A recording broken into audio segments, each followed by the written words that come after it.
বিভক্ত।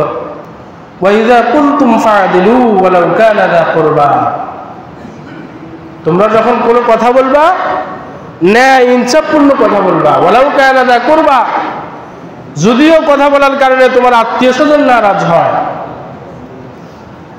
যখন দুই ফ্যামিলির মধ্যে ভেজাল লাগে, আমার দিকে খেয়াল করেন, যখন দুই ফ্যামিলির মধ্যে ভেজাল লাগে তখন যার আত্মীয় স্বজন তার অবস্থান নেয়।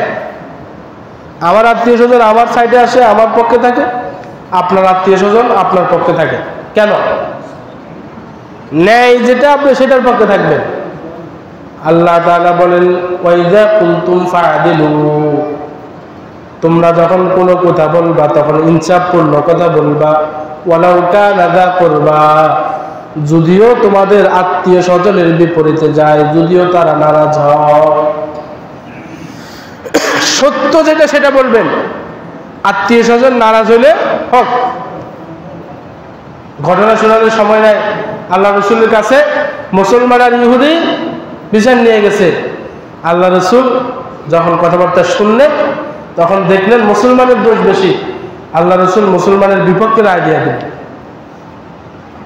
সে কি মুসলমান থাকলো নাকি থাকলো না সেটা দেখার বিষয় না, সে আমার দলের লোক নাকি ভিন্ন দলের লোক সেটা দেখার বিষয় না।